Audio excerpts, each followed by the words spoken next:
Guys, जिस तरह हमने अपनी प्रीवियस वीडियो में दो बहुत ज़्यादा इंपॉर्टेंट टॉपिक हम लोगों ने ऑलरेडी डिस्कस किए थे, जो कि थे रिसर्च और नेटवर्क। आज के टॉपिक हमारा है फंड्स, जो कि इन दोनों पार्ट से भी ज़्यादा इंपॉर्टेंट है, क्योंकि आपके पास रिसर्च नहीं है, खल्ली वल्ली, आपके पास नेटवर्क नहीं है, खल्ली वल्ली। अगर आपके पास फंड्स नहीं है, जो कि आज का हमारा टॉपिक है, तो खल्ली वल्ली नहीं भाई, तो आप गए। ठीक है, क्योंकि अगर आप सोचते हैं कि आपने 200 यूरो रखे, 300 यूरो रख के आपने ट्रैवल कर लिया और आप यहाँ सर्वाइव कर जाएंगे, ये पॉसिबल नहीं है, ये रियलिटी नहीं है। ठीक है, तो आपको अपने पास फंड्स की अपना एक बजट बनाना चाहिए और आपको फंड्स रखने चाहिए। 2 महीने का फंड, 3 महीने के फंड्स, 4 महीने के फंड्स, 5 महीने का फंड, 6 महीने का फंड, इसके बारे में हम कुछ डिस्कस करेंगे। अपनी वीडियो को कंटिन्यू अभी हम करेंगे और फिर आप डिसाइड करिएगा कि आपको कितना फ़ंड अरेंज करना है। जिस तरह आप वीज़ा अरेंज करते हैं, इसी तरह फ़ंड्स भी अरेंज करके लाएं यहाँ पर, क्योंकि उसके बगैर आप यहाँ सर्वाइव ही नहीं कर पाते। ठीक है, तो हम डिस्कस करते हैं फंड्स को, फर्दर पॉइंट्स, ताकि आपके काम आ सके। Thank you.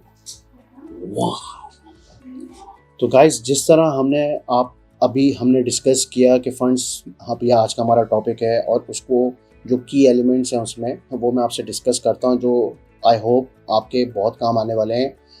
फंड्स ऑब्वियसली आपको पता है कि यार बहुत ज़्यादा बेसिक थिंग है, वो तो सबको पता ही है कि कितना इंपॉर्टेंट है, मैं क्यों इस पर बहस कर रहा हूँ।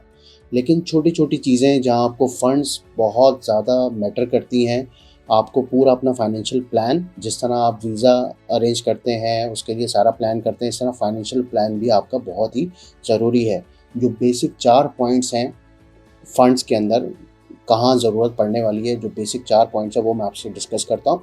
उसके बाद और भी इम्पोर्टेंट पॉइंट है, होपफुली आपके काम आएगी।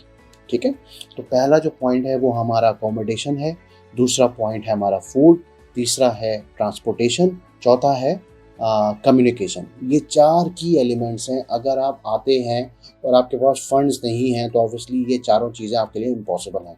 जो ये बेसिक नीड है, किसी से कोई प्रॉब्लम है, डिस्कस करना है, कहीं जाना है तो आपको ट्रांसपोर्टेशन की ज़रूरत पड़ेगी, डिस्कस करना है, कम्युनिकेशन करना है तो ऑब्वियसली आपको सिम की ज़रूरत पड़ेगी, आप चलेंगे, खाएंगे, पिएंगे तो आप यहाँ सर्वाइव कर सकते हैं, और ऑब्वियसली आपको रहने के लिए जगह चाहिए, तो उसके लिए फंड चाहिए। ठीक है, और भी बहुत ज़्यादा इंपॉर्टेंट पॉइंट्स हैं। ये तो बेसिक नीड थी जो मैंने आपको 4 पॉइंट अभी बताए।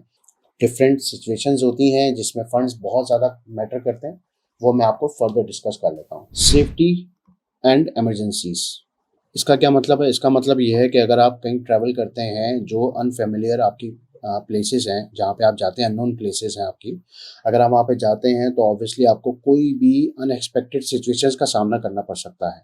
ठीक है, अगर आपके पास फंड्स हैं तो आप मेंटली स्ट्रांग होंगे, आपको पता होगा कि मेरे पास फंड्स हैं तो मैं कोई भी सिचुएशन है उसका सामना कर सकते हैं। जैसे बहुत ही मेन चीज़ है, खुदा ना खास्ता कोई इसका सामना करना पड़े, जिस तरह मेडिकल सिचुएशन, किसी के साथ भी कहीं पे कुछ भी हो सकता है। ठीक है, तो उसके लिए ज़ाहिर बात आपके वो फंड्स होना ज़रूरी हैं। ठीक है, उसके बाद कुछ भी अनएक्सपेक्टेड ट्रैवल, अगर आपका डिले आ जाता है कहीं पे, फर्ज करें आप कहीं गए किसी से मिलने, वहाँ पे टैक्सी अवेलेबल नहीं है, कोई और मोड ऑफ ट्रांसपोर्टेशन अवेलेबल नहीं है, लेकिन आपके पास फंड्स हैं तो आप कोई भी मोड ऑफ ट्रांसपोर्टेशन अफोर्ड कर सकते हैं। ईजीली आप ट्रैवल कर सकते हैं, प्राइवेट टैक्सी बुक कर सकते हैं, मेट्रो ले सकते हैं, ट्रेन ले सकते हैं, कुछ भी सिचुएशन को हैंडल कर सकते हैं।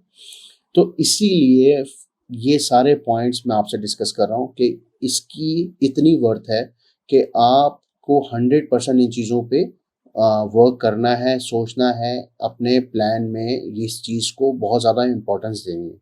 और भी कुछ पॉइंट्स हैं, मैं आपसे फर्दर डिस्कस करता हूँ। अगर आपके पास फंड्स हैं तो आप ये भी सोचें कि इसमें आपको कितना कंफर्ट है, आप कितना एंजॉय कर सकते हैं।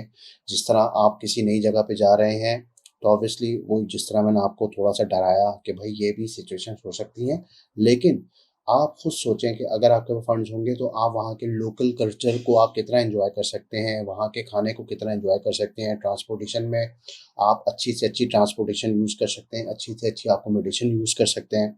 आपको जब आप मेंटली रिलैक्स होंगे तो ऑब्वियसली आप इस सारी चीज़ों को टैकल कर सकते हैं ईजीली।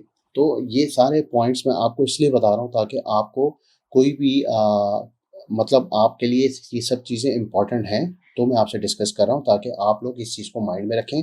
ऐसा नहीं है कि आपने सिर्फ वीज़ा लिया, 2 महीने का, 3 महीने का आपने एक्सपेंस लिया और आपने कहा बाकी वहाँ जाके देखेंगे, ऐसा होता नहीं है।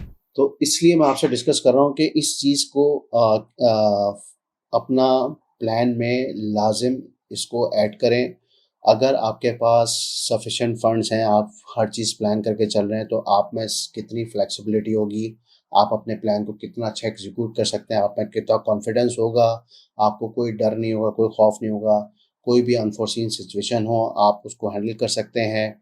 इसी तरह जिस तरह आप नए किसी जगह जाते हैं तो वहाँ पर आपको अकोमोडेशन के लिए आपको नहीं पता 2 महीने का रेंट चाहिए, 3 महीने का रेंट चाहिए, 6 महीने का रेंट चाहिए, आपको कितना एडवांस देना है, कितना है, फिर वहाँ पर लोकल फूड है जो आप खाते हैं, क्या एक्सपेंसेस हैं वहाँ पर रहने के, फिर आप ड्राई क्लीन करते हैं, कपड़े हैं, हर चीज़ का एक्सपेंस है, ठीक है। अपने आप अगर आप अपने मुल्क में होते हैं तो इस चीज़ का कोई मसला नहीं है, आपका आराम से जो भी चीज़ है जिस तरह भी है वो मतलब मैनेज हो जाती है। लेकिन आप जब कहीं दूसरे मुल्क में होते हैं तो ये सारी चीज़ों को आपको खुद हैंडल करना होता है, तो ऑब्वियसली इन चीज़ों के लिए लगता है रोकड़ा।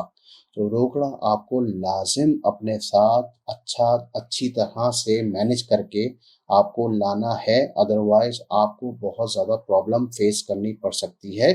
अगर आपके पास सफिशिएंट बजट है तो आप आराम से कम आपको मैं ये एक ब्रदराना मशवरा है कि कम से कम आप 6 मंथ्स का एक्सपेंस अपने साथ लेकर आएँ। अगर आप अकेले आ रहे हैं, जॉब हंटिंग के लिए आ रहे हैं, तो उसके लिए आपको पर मंथ कम से कम भी 500 यूरोज़ का, अगर आप अकेले हैं, मिनिमम 500 यूरोज़ का आपके पास बजट होना चाहिए, ठीक है? और अगर आप फैमिली के साथ हैं, तो कम से कम 1200 यूरोज़ जो है वो आप अपना बजट लेके चलें और आपके पास कम से कम 6 महीने तक के पैसे होने चाहिए।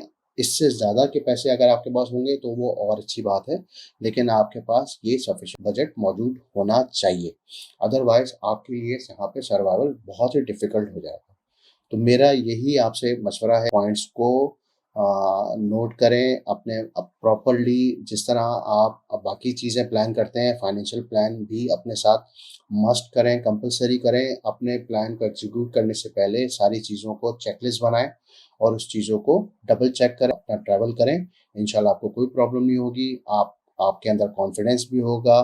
तो ये सारी चीज़ें आप वक्त के साथ साथ इसको इम्प्लीमेंट कर सकते हैं ईजिली। फर्दर मैं अपना ईमेल एड्रेस यहाँ मेंशन कर रहा हूँ क्योंकि काफ़ी लोगों ने मुझसे पूछा है, मुझसे कांटेक्ट करना चाहते हैं, कुछ चीज़ें पूछना चाहते हैं। मैं अपना वो एक्सपीरियंस आपसे शेयर कर रहा हूँ जो ऑलरेडी मैं यहाँ पे फेस कर रहा हूँ। तो इसलिए मैं कोई एक्सपर्ट नहीं हूँ, मुझे आए हुए ज़्यादा वक्त नहीं हुआ। ये वो चीज़ें हैं जो मेरा एक्सपीरियंस है, वो मैं इसलिए शेयर कर रहा हूँ ताकि जो नए आने वाले हैं उनको रियलिटीज़ का यहाँ पता चले और वो वहीं से प्रिपेयर होकर आएँ ताकि उनको यहाँ आके सरप्राइज़ ना मिले, ठीक है? कुछ लोगों को सरप्राइज़ेज़ बहुत अच्छे लगते हैं, लेकिन कुछ लोगों को ये वाले सरप्राइज़ेज़ बिल्कुल अच्छे नहीं लगते, ठीक है? तो मेरा मेरा मकसद भी यही है ताकि अगर वो लोग आएँ तो उनके लिए ये वाला सरप्राइज़ कम से कम ना हो, ठीक है? Thank you. मिलते हैं नेक्स्ट वीडियो में नेक्स्ट सेशन में, ठीक है? Thank you guys.